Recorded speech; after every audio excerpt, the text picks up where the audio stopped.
میری سہیلی نے اپنے شوہر کے ساتھ ایک رات گزارنے کو کہا اور اس نے کہا میں تمہیں 5 لاکھ روپے دوں گی۔ پھر رات کو سہیلی نے مجھے دلہن کی طرح تیار کیا اور اپنے شوہر کے کمرے میں بھیج دیا، لیکن جان تو تب نکلی جب اس کا شوہر 7 بار فارغ۔ میرا نام عروج ہے۔ یہ میری زندگی کی ایک دکھ بھری کہانی ہے جسے سن کر آپ کی آنکھوں میں آنسو آ جائیں گے۔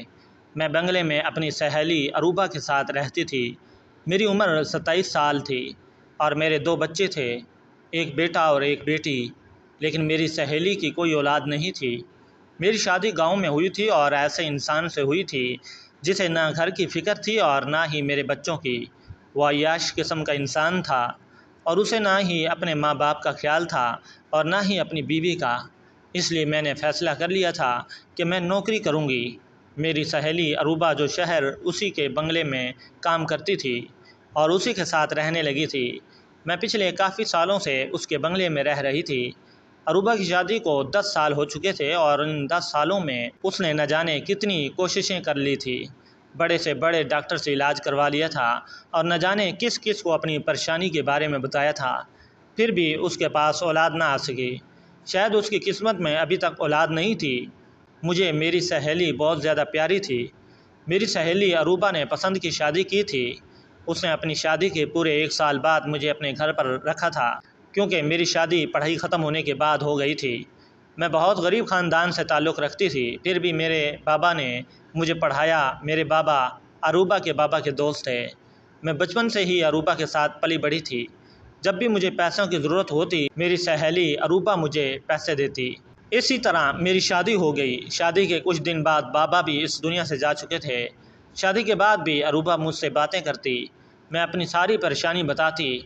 اروبا کہتی تھی کہ تم فکر مت کرو، میری شادی کے بعد تجھے میں اپنے ساتھ ہی رکھ لوں گی، تم میرے بنگلے میں کام کر سکتی ہو۔ اروبا اپنی ہر اچھی بری بات مجھ سے شیئر کرتی۔ مجھ سے اس کا دکھ دیکھا نہیں جاتا۔ اروبا اور اس کے شوہر علی کو بھی بچہ بہت اچھے لگتے تھے۔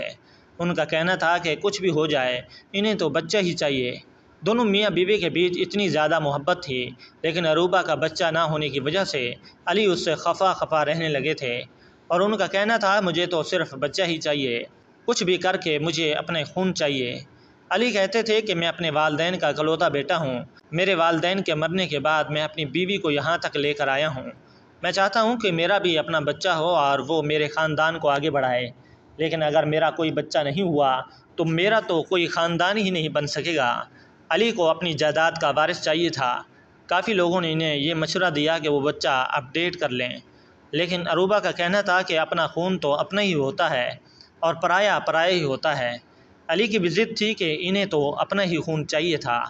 اروبا نے ہر طرح سے کوشش کر کے دیکھ لی تھی، لیکن پھر بھی وہ حاملہ نہیں ہو پا رہی تھی۔ وہ اس بات سے بہت زیادہ پریشان رہنے لگی تھی۔ اس نے دم بھی کروا لیا تھا۔ ساری کوششوں سے ناکام ہو کر اروبا خاموش ہو کر بیٹھ گئی تھی اور علی کا کہنا تھا کہ اگر ان کو وارث نہیں ملا تو وہ دوسری شادی کر لیں گے۔ اروبا تو علی سے بہت پیار کرتی تھی اور نہیں چاہتی تھی کہ اس کا شوہر اس کی آنکھوں کے سامنے کوئی دوسری عورت لا کر رکھ دے۔ ایسا تو علی بھی نہیں چاہتے تھے، لیکن وہ بھی مجبور تھے۔ ان سارے معاملے میں اروبا نے بہت مدد کی۔ وہ جہاں بھی علاج کے لیے جاتی تھی مجھے اپنے ساتھ لے کر جاتی تھی۔ اس مدد کا آج تک مجھے بہت فائدہ ملا تھا، لیکن اس بار تو علی نے دوسری شادی کرنے کا پکا ارادہ کر لیا اور انہوں نے کہا تھا کہ وہ کسی بھی حال میں اپنا فیصلہ نہیں بدلیں گے، کیونکہ انہیں اپنے بچے کی خاطر شادی کرنی ہوگی، لیکن پیار وہ ہمیشہ اروبا سے ہی کریں گے۔ اروبا ان کی بات سن کر بہت زیادہ اداس ہو جاتی تھی اور اروبا کی آنکھوں میں علی کبھی آنسو نہیں دے سکتے تھے۔ ہر بار علی اروبا کے آنسو دیکھ کر اپنے آپ کو دوسری شادی کرنے سے روک لیا کرتا، جبکہ وہ اروبا کو پورا بھروسہ دلاتے تھے۔ جو قدر ان کے دل میں اروبا کی ہے وہ اس کی جگہ اروبا اور علی کی محبت کی شادی تھی، اور ان کا کہنا تھا کہ میری محبت ہمیشہ ہی میرے لیے میری بیوی رہے گی۔ اب تو اروبا کی جان پر بن آئی تھی۔ اب تو کوئی جادو ٹونا بھی کام نہیں کرنے والا تھا۔ علی نے فیصلہ کر لیا تھا سو کر لیا تھا۔ اروبا بہت زیادہ پریشان تھی، ان کے حالات بہت زیادہ خراب تھے۔ وہ اپنے کمرے میں آنکھوں میں آنسو لیے ادھر سے ادھر چکر کاٹ رہی تھی۔ میں نے اسے کہا کہ اروبا تم پریشان مت ہو، سب ٹھیک ہو جائے گا، کچھ بھی غلط نہیں ہوگا۔ تو اس نے کہا کہ تمہیں نہیں پتہ عروج، میں اپنے شوہر کی دوسری بیوی کو برداشت نہیں کر سکتی۔ میں نہیں چاہتی کہ ایک ہی گھر میں رہتے ہوئے میرے اوپر سوتن آ جائے۔ میں اپنے شوہر سے بہت پیار کرتی ہوں۔ مجھے نہیں پتہ تھا کہ شادی کے بعد اللہ مجھے اولاد نہیں دے گا، اور اسی وجہ سے میرے شوہر کے دل میں میرے لیے محبت کم ہو جائے گی، بلکہ ختم ہو جائے گی۔ میں نے عروبہ کو کہا کہ ایسا نہیں ہے عروبہ، علی تم سے بہت پیار کرتے ہیں اور وہ مجبوری میں ہی دوسری شادی کرنا چاہتے ہیں۔ کیا تمہیں پتہ ہے کہ جب میرے شوہر کی دوسری بیوی گھر میں آ جائے گی، وہ بچہ پیدا کر کے دے گی تو ان کے دل میں میرے لیے جو بچی کچی محبت ہے وہ بھی ختم ہو جائے گی، کیونکہ میں تو ان کو بچہ نہیں دے سکی، اور وہ ان کو بچہ دے گی تو میرے شوہر اس کو اور اس کے بچے کو ہی زیادہ عزت دیں گے۔ پھر تو میری عزت اس گھر میں دو کوڑی کی بھی نہیں رہے گی، اور ایسا میں بالکل نہیں چاہتی۔ تم تو جانتی ہو میرے پاپا کی شہر میں کتنی عزت ہے۔ میں ایک بہت بڑے بزنس مین کی بیٹی ہوں، اور تم جانتی ہو کہ میں نے بہت ضد کر کے علی سے شادی کی ہے۔ میرے والدین تو علی کے لیے تیار ہی نہیں تھے۔ اگر ان لوگوں کو یہ بات پتہ چل گئی تو وہ بھی مجھ سے کہیں گے کہ تمہاری غلطی کا نتیجہ ہے۔ میں ان لوگوں سے بھی کچھ نہیں کہہ سکتی۔ شوہر کے دوست بھی ان کو یہی مشورہ دیتے کہ وہ دوسری شادی کر لیں۔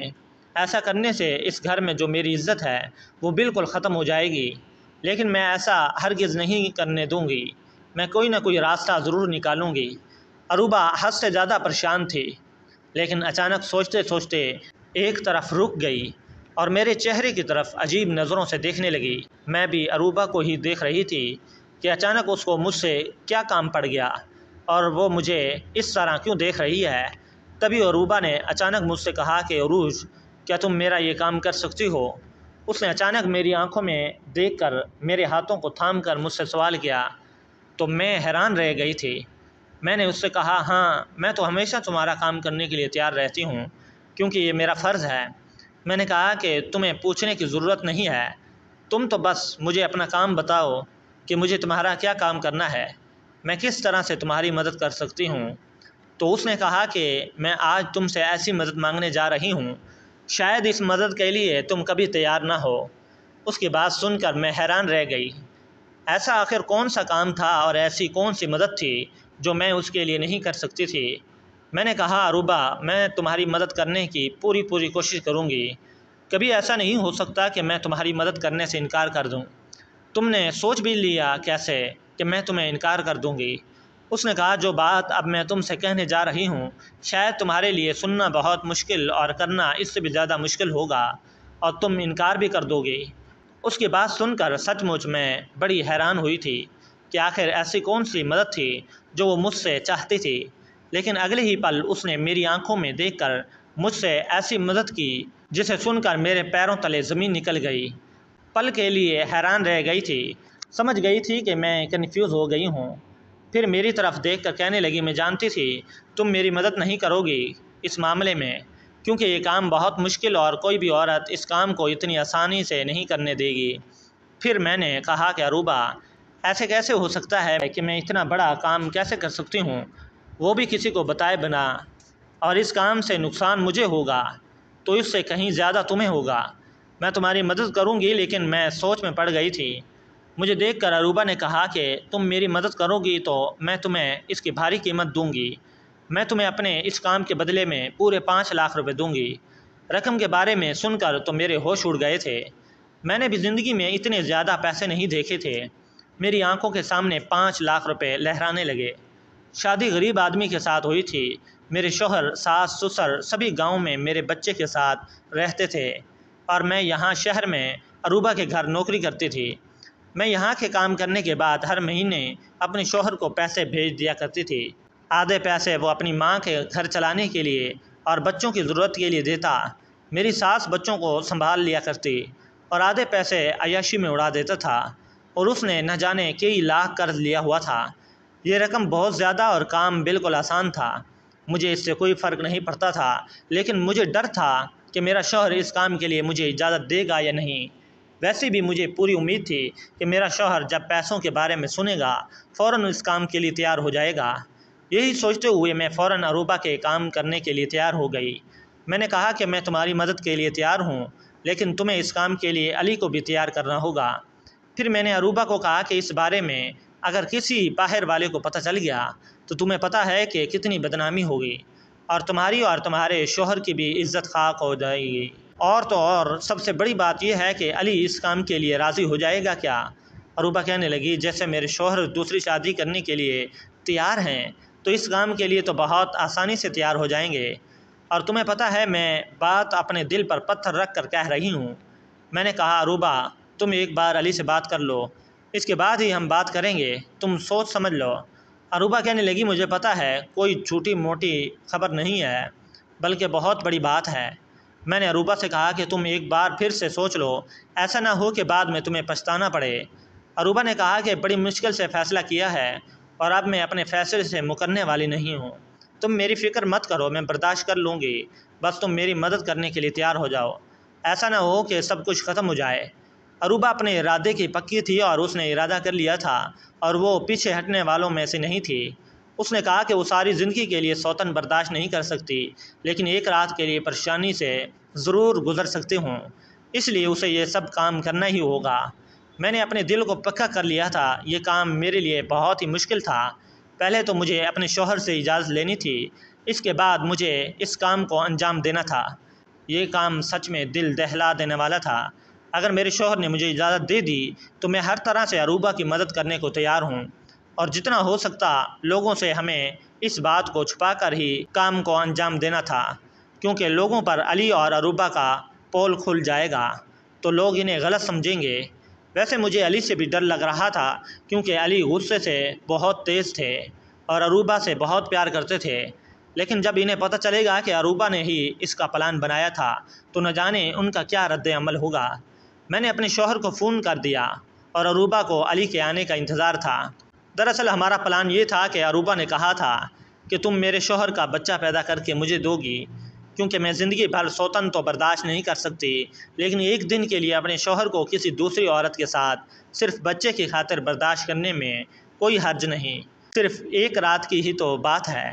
عروبہ نے کہا تھا کہ تم میرے شوہر کے ساتھ ایک رات گزارو گی اور میرے بچے کو پیدا کرو گی، بچہ پیدا ہو جانے کے بعد ہمارا بچہ ہمیں واپس کر دو گی، اس کام کے بدلے میں تمہیں پیسے دوں گی۔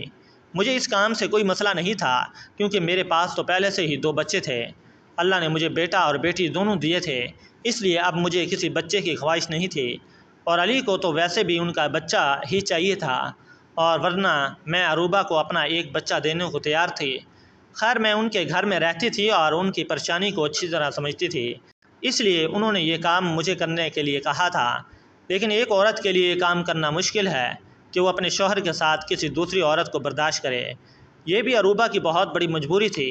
لیکن عروبہ نے اس کام کے ساتھ مجھے شرط بھی بتائی تھی، کہا تھا سوری مجھے معاف کر دینا، مرد کی فطرت کبھی بھی بدل سکتی ہے، اس لیے میں تمہیں ایک بات کہہ رہی ہوں، بچہ پیدا ہو جانے کے بعد تم اپنے گاؤں اپنے شوہر کے پاس چلی جانا، ہم تمہیں اپنے گھر کام کرنے کے لیے نہیں رکھیں گے۔ مجھے عروبہ کی بات بہت بری لگی۔ میں نے اسے کہا تھا کہ میں پھر کام کرنے کہاں جاؤں گی اور میرے گھر کا گزارا کیسے ہوگا؟ عروبہ نے کہا کہ 5 لاکھ روپے مل جانے کے بعد تمہیں نوکری کرنے کی ضرورت نہیں ہو، وہ بات یہ ہے کہ اگر پھر بھی تمہیں مشکل ہوتی تو میرا نمبر تمہارے پاس ہے، تم مجھے کال کر سکتی ہو، تمہیں جتنے بھی پیسوں کی ضرورت ہوگی میں تمہیں دیتی رہوں گی، کیونکہ میں تمہاری ساری زندگی کی احسان مند ہو جاؤں گی، اس لیے ساری زندگی تمہاری مدد کرتی رہوں گی۔ عروبہ کی بات سن کر میں بہت خوش ہو گئی تھی۔ میں نے اپنے شوہر کو کال لگائی اور اس کو یہ ساری بات بتا دی۔ پہلے تو میرے شوہر کو بھی غصہ آیا، کیونکہ مرد ہے، ظاہر سی بات ہے کوئی بھی مرد اپنی بیوی کو دوسرے مرد کے حوالے نہیں کر سکتا، لیکن میرا شوہر لالچی آدمی تھا، اس کا دماغ بھی تھوڑا غلط حرکتوں میں پھنسا ہوا تھا۔ میری بیٹی تھی اور وہ اپنے بھائی کا خیال رکھتی تھی اور کھانا وغیرہ سب یہاں سے بھیجتی تھی، میرا شوہر انہیں دونوں ہاتھوں سے لٹاتا تھا اور اس نے کام کرنا تو بالکل ہی چھوڑ دیا تھا، صرف میرے پیسوں سے عیاشی کرتا۔ پہلے وہ کسان اور محنت مزدوری سے پیسے کماتا تھا، پر میں نے بہت بڑی غلطی کر دی تھی کہ میں نے نوکری کرنا شروع کر دی۔ رقم کے بارے میں سن کر میرے شوہر نے مجھے فوراً اجازت دے دی اور اس نے کہا تھا کہ اسے کوئی اعتراض نہیں ہے، اسے تو صرف پیسوں سے مطلب ہے۔ میں نے جب عروبہ کو بتایا تو میرا شوہر راضی ہو گیا ہے، تو عروبہ بہت خوش ہوئی، اور عروبہ نے مجھے یہ بتایا کہ اس کا شوہر بھی راضی ہو گیا ہے، تو ہم خوش ہو گئے تھے۔ پہلے تو تھوڑے نخرے دکھا رہے تھے، لیکن انہیں بھی اولاد چاہیے تھی اور اپنا ہی خون چاہیے تھا، اس لیے وہ بھی اس کام کے لیے تیار ہو گئے۔ رات ہوتے ہی اروبا نے مجھے اپنے کمرے میں بھیج دیا۔ آج میں نے اروبا کی آنکھوں میں آنسو دیکھے تھے۔ آج اسے اس طرح سے تڑپتے ہوئے دیکھا جیسے کوئی مچھلی بنا پانی کے تڑپتی ہے۔ کبھی کبھی عورت مجبور ہو جاتی ہے کہ اسے جو نہیں کرنا ہوتا مجبوری کی وجہ سے کرنا پڑتا ہے۔ آج میں اروبا کو بہت لاچار اور مجبور ہوتے ہوئے دیکھ رہی تھی۔ اس نے مجھے گلے سے لگایا اور کہا کہ مجھے مایوس مت کرنا۔ جس ارادے سے میں تمہیں بھیج رہی ہوں، اللہ کرے میرا ارادہ پورا ہو جائے اور میرا شوہر کو اولاد مل جائے تاکہ میرے بچے کی کمی پوری ہو جائے۔ میں علی کے ساتھ اس کے کمرے میں چلی گئی۔ اروبا کے لیے یہ رات کانٹوں پر گزری تھی۔ جیسا ہم نے سوچا تھا ویسے ہی ہوا۔ ہمیں زیادہ انتظار کرنے کی ضرورت نہیں پڑی تھی اور جلد ہی میری طبیعت پہلے دنوں سے زیادہ خراب ہونے لگی۔ اروبا نے مجھے شہر کے سب سے اچھے ڈاکٹر کے ہاں دکھایا تھا۔ ڈاکٹر نے مجھے خوشخبری سنا دی تو اروبا اور علی بہت زیادہ خوش ہو گئے۔ اروبا سے زیادہ تو علی خوش تھے۔ پہلی کامیابی تو ہمیں مل چکی تھی۔ میری آنکھوں کے سامنے پیسے تھے اور ادھر سے میں نے نوٹ کیا کہ علی اور اروبا بہت زیادہ خوش تھے۔ ان دونوں کی آنکھوں کے سامنے بچہ گھوم رہا تھا۔ اب سارے رشتہ داروں کے سامنے علی نے خبر پھیلا دی کہ اروبا حاملہ ہے۔ علی کے سارے رشتہ دار بھی خوش ہو گئے تھے۔ اب ان دونوں نے راحت کی سانس لی کیونکہ اب ان کی سالوں پرانی تمنا پوری ہونے والی تھی۔ علی کی خوشی دیکھ کر تو مجھے ایک لمحے کے لیے گھبراہٹ ہو گئی۔ شروع میں سب کچھ اچھا تھا لیکن پتہ نہیں کیوں جیسے جیسے دن گزرتے جا رہے تھے میری گھبراہٹ بڑھتی چلی جا رہی تھی۔ میں پریشان تھی اور علی اور اروبا اپنے بچے کے آنے کے لیے خواب دیکھ رہے تھے۔ وہ دونوں میاں بیوی میرا بہت خیال رکھ رہے تھے اور مجھے بہت اچھا لگ رہا تھا کہ میں ان کے ساتھ رہ رہی تھی۔ اتنے سالوں سے ان لوگوں کی خدمت کر رہی تھی۔ آج ایسا وقت تھا کہ دونوں میاں بیوی میری خدمت اور دیکھ بھال کر رہے ہیں جیسے میں اس گھر کی رانی ہوں اور یہ میرے نوکر۔ لیکن ہمارے لیے ایک نئی مصیبت آ گئی۔ اروبا کے رشتہ داروں کو جب پتہ چلا کہ وہ حاملہ ہے تو کافی سارے لوگ ان سے ملنے کے لیے آ رہے تھے اور اس سے نہ جانے کس کس طرح کے سوال کر رہے تھے۔ اروبا تو حاملہ ہوئی نہیں تھی، اس لیے اس کے پاس سوال کا کوئی جواب نہیں ہوتا تو کنفیوز ہو جاتی۔ علی نے کہا ہمارے بنگلے میں رہنا ٹھیک نہیں ہے، یہاں پر کوئی نہ کوئی آتا جاتا رہتا ہے، اور اروبا کے حاملہ ہونے کی تو کسی کو یقین نہیں آ رہا تھا۔ علی نے کہا کہ ایسا نہ ہو کہ لوگوں کو گڑبڑ کا احساس ہونے لگے۔ اتنے مہمانوں کے آنے کی وجہ سے اروبا اور مجھے ہم دونوں کو ہی پریشانی کا سامنا کرنا پڑ رہا تھا کیونکہ اروبا کو آرام کرنا ہوتا اور مجھے گھر پر سارا کام کرنا پڑ جاتا۔ تو میں نے ایک مشورہ دیا کہ ہم لوگ کچھ دن کے لیے علی کے دوسرے گھر شفٹ ہو جائیں اور علی اپنے رشتہ داروں کو بتا دیں کہ اروبا اپنے مائکے میں جا کر رہ رہی ہے۔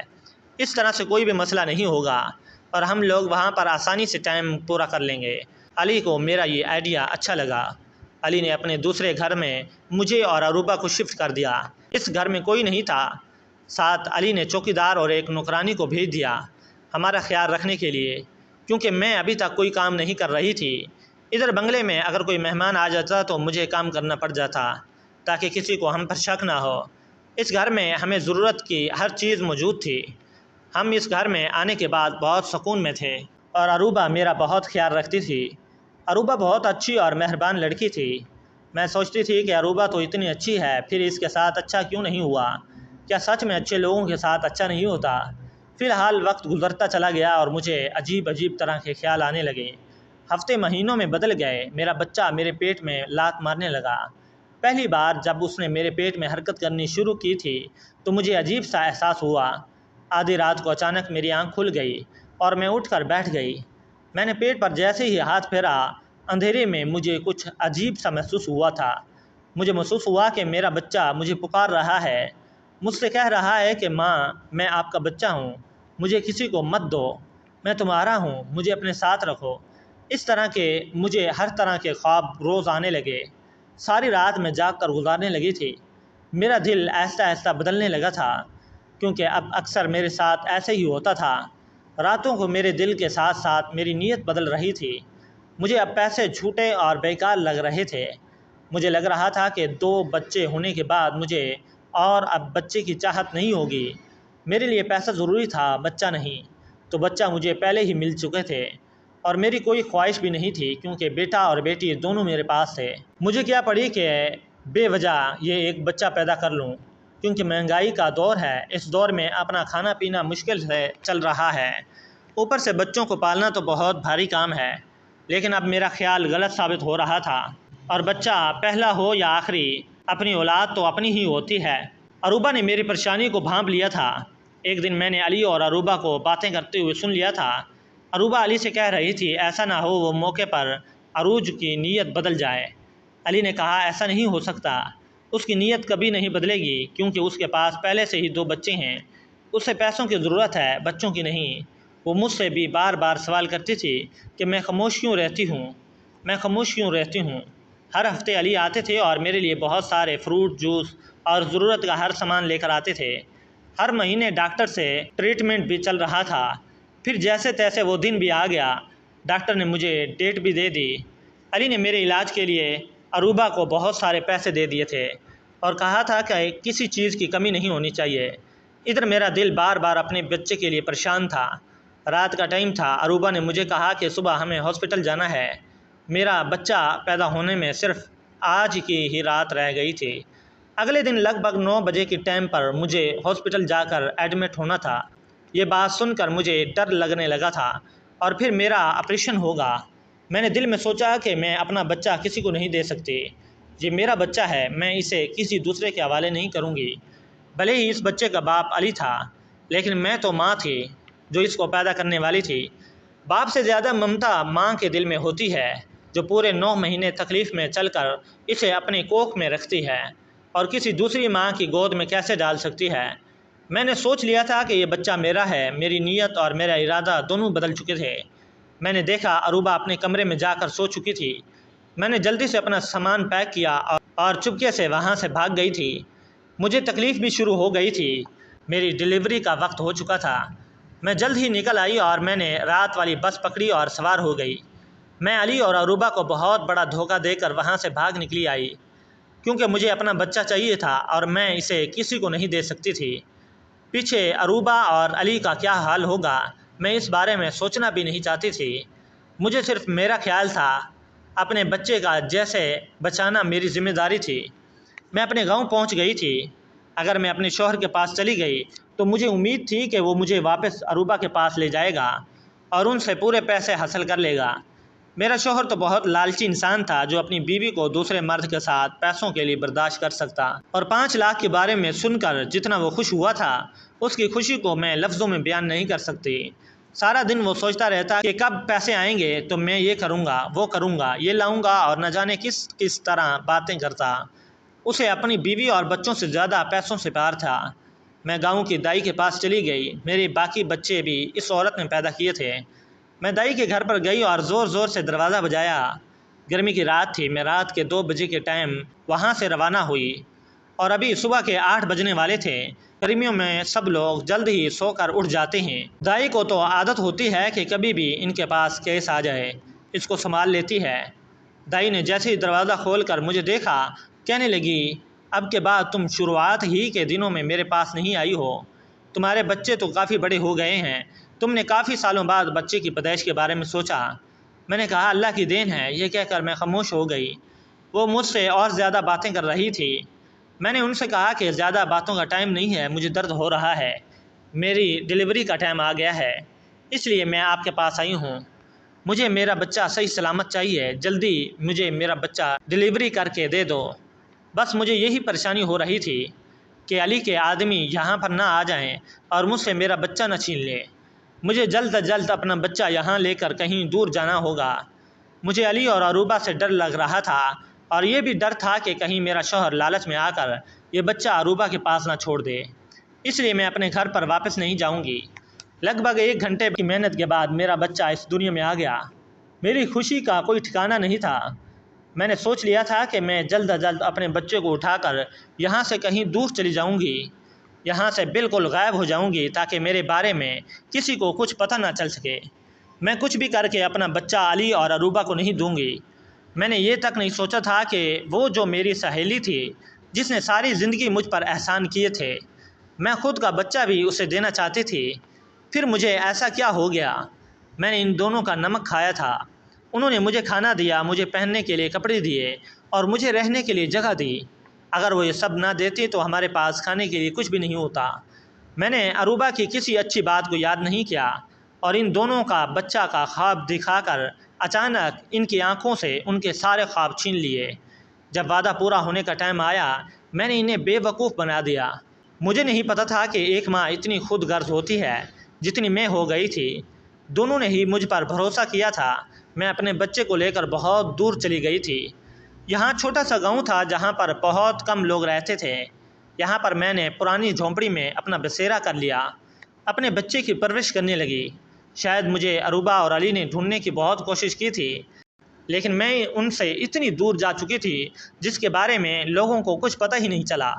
یہاں پر بھی میں نے لوگوں کے گھروں میں کام کرنا شروع کر دیا اور میں اپنے بچے کو کم کمائی میں پال رہی تھی، لیکن شاید مجھے میرے کیے کی سزا ملنے والی تھی کیونکہ ان دونوں کا دل دکھایا تھا۔